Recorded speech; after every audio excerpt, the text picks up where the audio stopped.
मेवात में जो घटना घटी थी, ये उसी का परिणाम है। जो मेवाती हैं, ये कभी राजपूत हुआ करते थे, लेकिन इनको कन्वर्ट करके मुस्लिम बना दिया। लेकिन फिर भी इन्होंने अपनी प्रैक्टिस नहीं छोड़ी। ये हिंदू रीति रिवाज से ही शादी वगैरह भी करते थे और अपने पूरा हिंदू आचरण ही इनका था। तो 1926 में तबलीगी जमात नाम की एक संस्था का गठन किया गया, जिसको इन लोगों को कट्टर बनाने के लिए बाहर से फंडिंग हुई है।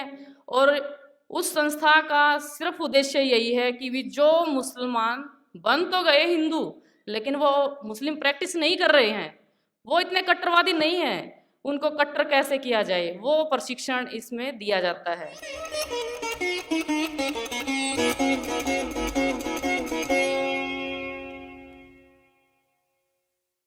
एक तो सबसे पहला जो विषय है ये है कि हमारी जो जनसंख्या, जो हिंदुओं की घटती हुई जनसंख्या है, ये बहुत बड़ी समस्या के रूप में अब हमारे सामने आ रही है।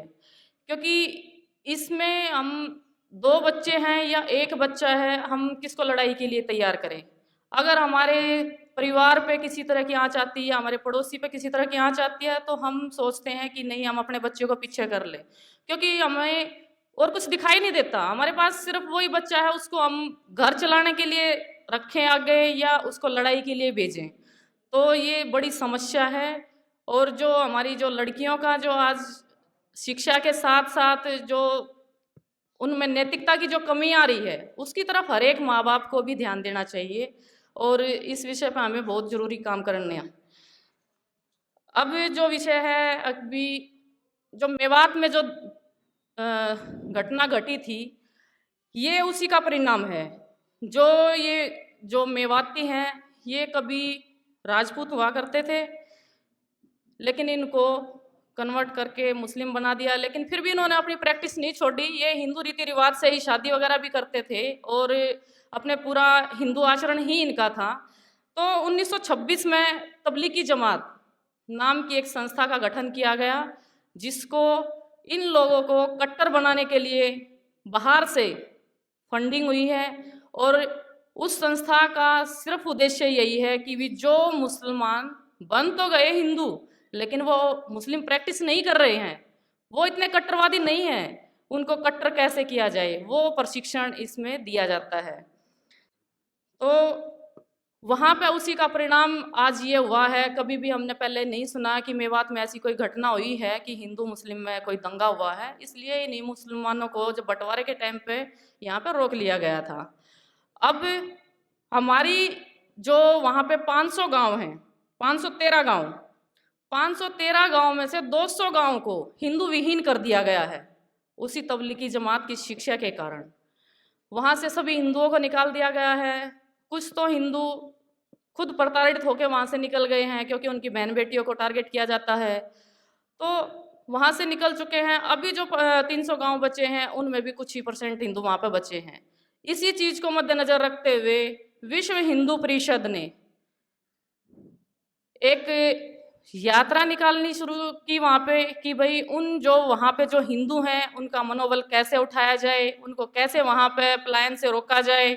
इस चीज़ के लिए तो हम साल में 1 अगस्त को वहाँ पे अपनी एक ये बजरंग दल के नेतृत्व में, विश्व हिंदू परिषद के नेतृत्व में एक यात्रा निकालते हैं। जो 2 साल हमारी यात्रा बड़ी ही सौहार्दपूर्ण रही है, बड़ी ही बहुत अच्छे तरह से पूरे ज़िले से, पूरे उससे आदमी आते हैं। सभी हम बड़े, जैसे कि हम शिवरात्रि का त्यौहार मनाते हैं बड़े बाजे गाजे के साथ, उसी तरह से हम लोग सब अपने ज़िलों से बसें भर भर के जाते हैं वहाँ पे। और 4 मंदिर हैं वहाँ पे, हम उनके दर्शन करते हैं।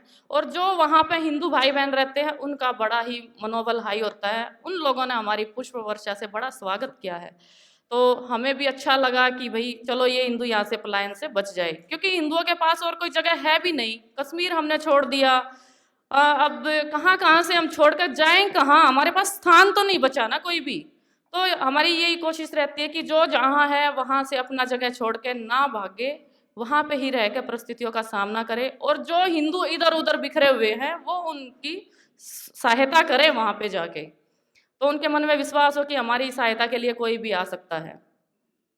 इस बार जो यात्रा थी हमारी, हम काफ़ी संख्या में थे, लेकिन बड़े आराम से जय श्री राम के नारे लगाते हुए हमने किसी धर्म के खिलाफ कुछ नहीं बोला, किसी से कुछ नहीं कहा, कोई लड़ाई झगड़ा नहीं, किसी तरह का कुछ नहीं। लेकिन उन लोगों की पहले से ही तैयारी थी।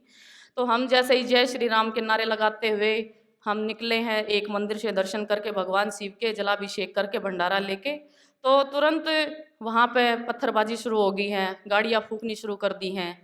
तो हमारी गाड़ी से 2 गाड़ी पहले ही जो गाड़ी फूकी गई थी और वहाँ पे मारपीट शुरू हो गई थी। तो हमारे को भी आदेश मिला कि वापस मंदिर में जाओ, क्योंकि रास्ता एक ही था, आने के लिए भी और जाने के लिए भी।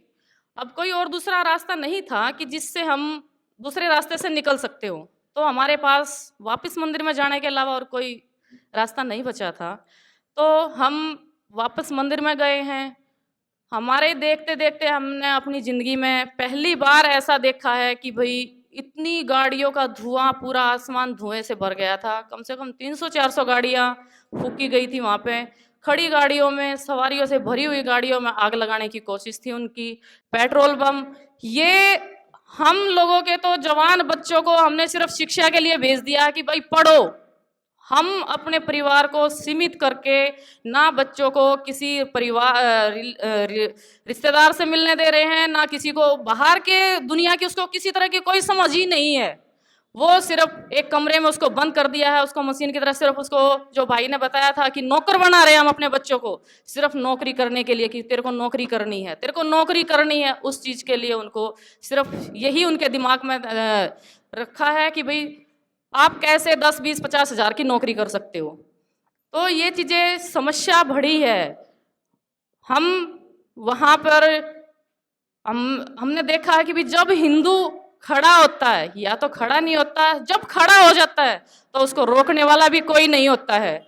जब ऐसी परिस्थिति सामने आई, हमारे जो बच्चे थे वो बिल्कुल निहत्थे थे, क्योंकि हमारे साथ बुजुर्ग माताएं भी थी, बहन भी थी, छोटे बच्चे भी थे। 1.5 महीने के बच्चों को लेके भी हम वहाँ पे पहुंचे हुए थे। तो हम किसी से लड़ने के लिए नहीं गए थे वहाँ पे कि हमारे को किसी से लड़ाई करनी है।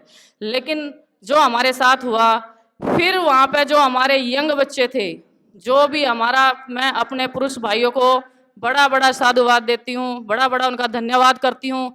हमारे बच्चों ने पीठ दिखाने की बिल्कुल भी कोशिश नहीं की। हमारे बच्चे बिल्कुल वहाँ पे जो किक्कर का पेड़ होता है, बड़ा कांटेदार पेड़ होता है, उस किक्कर के पेड़ों को ही उन्होंने तोड़ तोड़ के, उनकी टहनियाँ या उनको फाड़ के, उनको लेके भी वो उन तलवारबाजों का सामना करने के लिए निकल गई। तो हिंदू कभी भी पीठ नहीं दिखाता। उसके लिए सबसे बड़ी बात ये होती है, क्योंकि हमारे सनातन में कहा जाता है कि हमारी मृत्यु नहीं होती। हम जैसे कपड़ा बदलते हैं उसी तरह से हम शरीर बदलते हैं। आज इस माँ के गर्भ से जन्म लिया तो कल दूसरी माँ के गर्भ से हमारा जन्म होगा। तो जो वहाँ परिस्थिति थी, जो मानसिकता थी, कई बच्चे, जो औरतें थी, वो थोड़ा सा नर्वस हो गए कि भी अब हम लोग नहीं बचेंगे। और परिस्थिति बिल्कुल ऐसी थी जैसे ये गेट है हमारे, इसी तरह से वहाँ तक उन विधर्मियों ने हमारी बसों को फूंक दिया था, गाड़ियों को फूंक दिया था। तो हमने भी उनको यही समझाया कि आप लोग घबरा क्यों रहे हो। पहली तो बात, हमारे जो भाई हैं उनमें इतना बल है अभी तक कि वो हमारी रक्षा कर सकते हैं।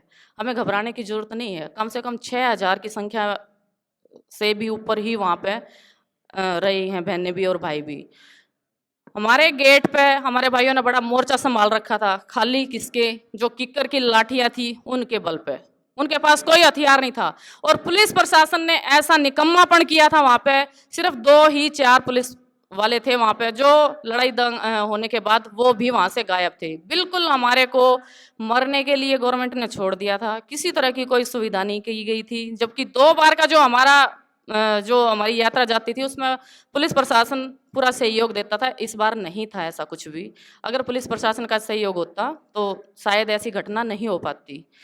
फिर भी हम लोगों ने वहाँ पे डटे हैं। और शाम, ये 12 बजे के करीब की बात है, और शाम 7:30 बजे हम लोगों को मंदिर परिसर से बाहर निकाला गया है, फोर्स पहुंची है। उन लोगों ने पहाड़ी के ऊपर से भी गोलियां चलानी शुरू की हैं। फिर भी हम लोगों ने वहाँ पे अपना साहस दिखाते हुए, अपने आप को संभालते हुए वहाँ से आराम से निकले हैं, उनको बचाते हुए।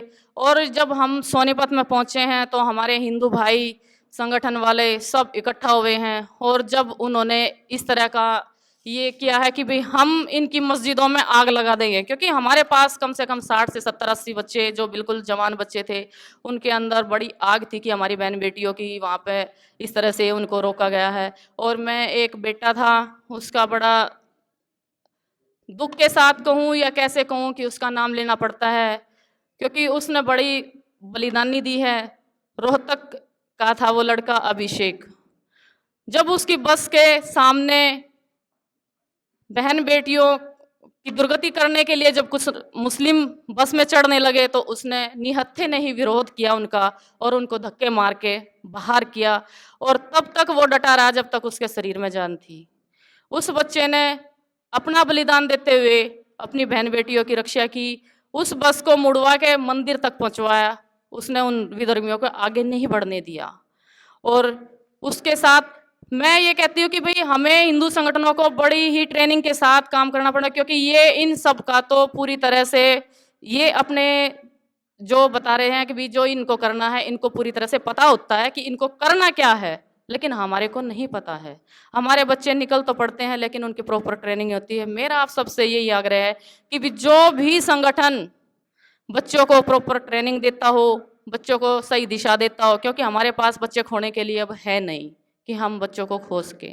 हमारे पास बहुत सीमित संख्या में बच्चे हैं और आप सबसे यही बार बार प्रार्थना करती हूँ कि हमें अपनी बेटियों को पढ़ाई के साथ साथ पारिवारिक संस्कार भी देने चाहिए, जो कि हमारे अंदर आज नहीं दिख रहे हैं। हमारे परिवार बड़ी तेजी से बिखर रहे हैं और टाइम पे अपने बच्चों की शादियां करें, जिससे कि हमारी भी जनसंख्या, क्योंकि हमारा आगे आने वाला समय बुजुर्गों का होगा, क्योंकि हमारे पास जवान बच्चों की कमी होती जा रही है। तो मैं आप सबसे यही अनुरोध करते हुए अपनी वाणी को विराम देती हूँ और यही कहना चाहती हूँ कि भी जो भी हिंदू संगठन काम करता है उसको पूरी तन्मयता के साथ काम करना चाहिए। जय श्री राम।